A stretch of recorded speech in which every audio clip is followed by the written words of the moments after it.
Yo, yo, yo, yo, yo, yo, yo, yo, yo. What's good with it? What's good with it? What's good with it? It's the homie Mack. Music, art, culture, knowledge. Reporting live from the Dogon. Shout out to Wordplay Clothing Company, based out of Detroit. Salute to y'all, brothers. Wordplay Clothing Company. Yeah. Real quick, formalities. Like, share, comment, subscribe. Subscribe to the YouTube channel 82 Kings. Follow the movement on Instagram at MACKTV_82. You can follow the group on Facebook, MACKTV, M.A.C.K.TV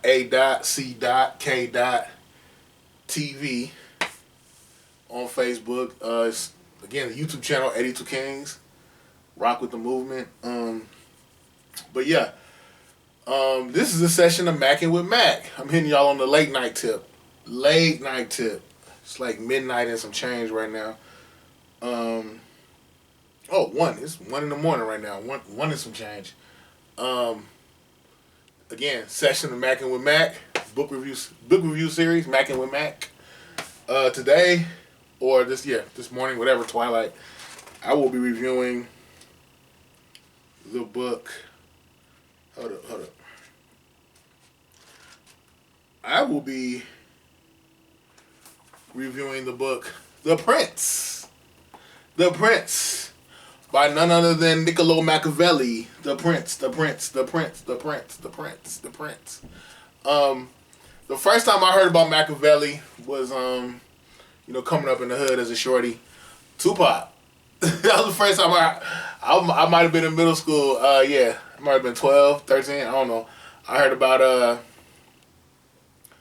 Machiavelli the Don Illuminati. Machiavelli the Don Illuminati. Machiavelli the Don. And I was wondering, like, how Tupac, why he call himself Machiavelli? And I just remember somebody older than me at a barbershop. He was like, yeah, Machiavelli was this dude who pretended to kill himself. He was Italian. And I'm like, okay, all right. But I did some research on Machiavelli. Niccolo Machiavelli. He was an Italian Renaissance diplomat, philosopher, writer, statesman, diplomat. Best known for The Prince, written in 1513. He also wrote The Discourses, which is a great book. He has often been called the father of modern political philosophy and political science. That's major.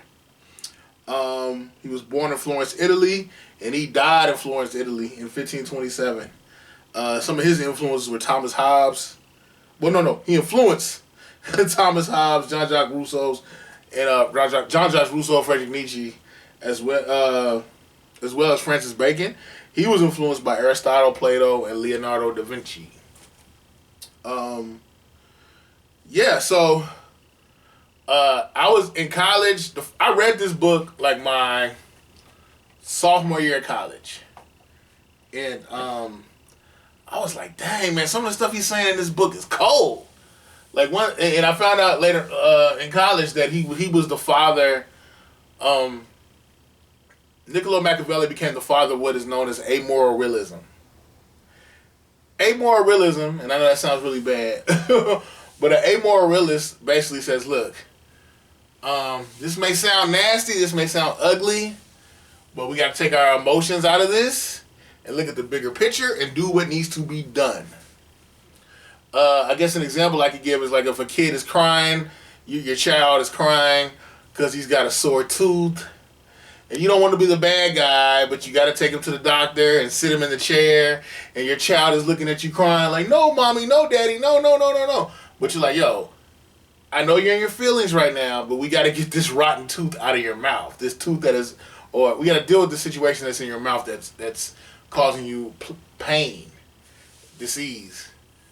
And the child may be mad, but you got to deal with that situation. The book The Prince, Machiavelli, Niccolo Machiavelli was actually he was tortured. When the new political incumbency came into Florence, Machiavelli was tortured for his allegiance to the Medici family. He was tortured. At one point I heard they had like tied his arms behind his back and like suspended him from like a ceiling or something. So somehow he survived it with his arms being pulled beyond their full extension. He survived it, and eventually he was exiled. Machiavelli wrote The Prince in 1513, just after he was forced to leave Florence as a political exile. He dedicated this book to Lorenzo de' Medici. The book is Machiavelli's advice to the ruler of Florence on how to stay in power. And from what I've been told, there's no proof that Lorenzo de' Medici even got his hands on this book or these series of letters, this missive, if you will. I've heard he never even got his hands on it. But we know that this book, The Prince, has resonated throughout time, throughout the annals of history. This book is infinitely relevant. I would argue to say that not only from a political science perspective, this book is the precursor to 48 Laws of Power. Pretty much everything that Robert Greene has written, I feel like he has a heavy Machiavellian influence. And sidebar, I think Machiavellian has a negative connotation, but I really don't feel like it's negative. I just really feel like he's saying, look, people are flawed, people are crazy, some people lack intelligence, and some people have a lot of force, and you just have to figure out how to maneuver and sustain yourself, and hopefully bring edification, bring justice, bring balance in the political sphere. Machiavelli is noted as saying, politics have no relation to morals. He said that. I think the thing is, when you really read his works, from the discourses to The Prince, he's essentially saying everything that's done politically needs to be done to maintain the state. Whoever needs to be murdered, whoever needs to be sacrificed, whatever sacrifices need to be made to maintain the state, that is what needs to be done. It's not about feelings. It's not about emotions. We must deal in objective truths. People wake up with different feelings every day. But the things that are objectively real, the things that objectively impact all of us, in context of the state, that we must deal with those things that can negatively impact the state. It is what it is. Let's see. Let me give you some quotes from The Prince. One of my favorite quotes from The Prince is, "Men are so simple of mind and so much dominated by their immediate needs that a deceitful man will find plenty who are waiting to be deceived." Let me say that one more time. Men are so simple of mind and so much dominated by their immediate needs that a deceitful man will find plenty who are waiting to be deceived. I always held on to that. The fact that, there are people out here that are willing to manipulate your desires. And if you don't check your desires, you can be manipulated and used and pushed whichever way. Let's see, what else I got? That was off the dome. I remember that quote. One of the things he said is, if an injury has to be done to a man, it should be so severe that its vengeance need not to be feared. And the thing is, when you deal with Machiavelli and Machiavellian thought, you're dealing with a power dynamic. That power dynamic meaning, whatever needs to be done to obtain power, once I secure that power, I need to be feared. Love and loyalty can often oscillate. I hate you. I love you. I think I care about you. I'm loyal. I'm not loyal. People's feelings oscillate back and forth. People wake up with new feelings every day. But if there needs to be some resounding fear that permeates. A quote from The Prince. "It is much safer to be feared than loved. It is much safer to be feared than loved. Because love is preserved by the link of obligation, which owing to the basis of men is broken at every opportunity for their advantage. But fear preserves you by a dread of punishment which never fails. That's kind of cold. But yeah, when you're dealing with politics, you're often not dealing with a moral premise. When you're dealing with people, you're often dealing with something that's very capricious. You know, it's kind of like in Godfather 3 when Corleone, when they had that meeting in Atlantic City. Spoiler alert. Godfather 3, when Don Corleone was cool with Don Ottobello, he thought Don Ottobello was like solid, super solid, my guy. And come to find out, Don Ottobello was complicit in a hit. In that helicopter scene, Don Ottobello played a role with that, with Joey Zaza. I think it's Joey or Johnny. Zaza. I think it's Joey Zaza. But yeah, so the thing is, like, people, if they don't fear you, oftentimes they'll do whatever. But then again, on the flip side of that, sometimes people will hurt you out of fear. It's such a conundrum. But my thing is, like, I don't want everybody's love. There are some people I'm cool with them fearing me. I want my mama to love me. I want my sister to love me. I want my sisters, my cousins, family, friends, people who mean me well. I want them to love me. But it's at the same time, you have to keep in mind that people's loyalties shift. But the people that genuinely mean you well, it shouldn't be about invoking fear with them.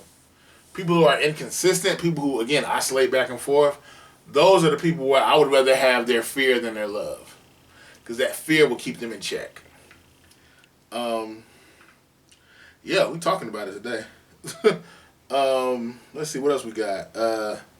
Another quote. Everyone's from the Prince. Everyone sees what you appear to be. Few experience what you really are. And I would say from like a political standpoint, to a certain extent, you do have to sell this you have to sell this pitch that triggers people's imagination. But I guess the thing is, like, at the end of the day, you also have, on the flip side of that, you have to realize everybody's selling an image. And most people most people are ignorant to themselves and who they are. And most people buy into an image of what they think people are. They buy into this propaganda. And I think that's the nature of politics. It's propaganda intensified. What else? Another quote from the Prince. It is much safer to be feared than loved. No, I already read that. Because there are three classes of intellects. One which comprehends by itself. Another which comprehends what others comprehend. And a third which neither comprehends by itself nor by the showing of others. The first is the most excellent. The second is good. The third is useless. This quote changed my life because it showed me how much I need to pay attention to detail, how much I need to be a free thinker, how much I need to question things, and make sure I know things independently of others, but I just really know things so I can know how to maneuver, and I can see patterns in the cycle of life and how to maneuver. I know I'm bouncing around because this book is, again, it's the precursor to 48 Laws of Power. What did we say? Power is the ability to define phenomena and make it act in the desired manner. Now let's use that in the context of politics. Basically, I have power if I can sell you my reality or sell you my perception that you buy into. Especially if I have your undying, unquestioned, like, loyalty. Oh, I got you. But the thing is, like, we have to realize politics is a game. Politics isn't necessarily always about truth. It's always truth to the benefit of someone's bottom line. Press rewind. Listen to what I just said. It's not always about truth. It's always about, a lot of times it's about truth to the benefit of someone's bottom line. Bars. But yeah, The Prince. This book has it's ubiquitous among Western political thought. It's ubiquitous in and it's ubiquitous. It's ubiquitous, and it permeates through Western politics for sure. Some people said Machiavelli was a madman. I don't think he was a madman. I just think he realized society is mad, and this is how you must maneuver through it. One of the analogies he gave an analogy of leadership. He talked about a guy, I think his name was Scipio Africanus, and how he was more magnanimous and friendly and da-da-da-da. And the people he was trying to lead, they ended up crapping on him. Then he talks about Hannibal, the black African from Carthage, Hannibal, who led through force. Because he realized, if I don't put my heel on these guys' necks, they're going to try to overthrow me, crap on me, kill me, and do their own thing. But I'm thinking about what needs to be done. But yeah, hopefully you glean something from this. This book, I think, it's consummate for anyone.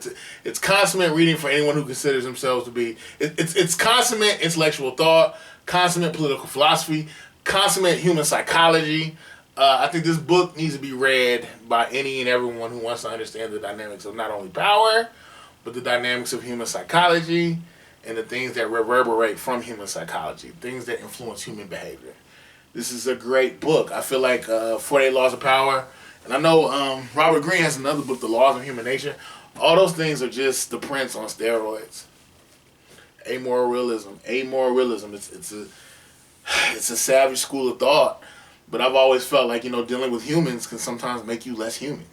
That's me. I said that, not Machiavelli. Dealing with humans can sometimes make you less human, because we're such a conundrum. But I know that we understand force. we understand power. We understand that. But anyway, I'm out. Like, share, comment, subscribe. Subscribe to the YouTube channel 82 Kings. Follow the Moon on Instagram.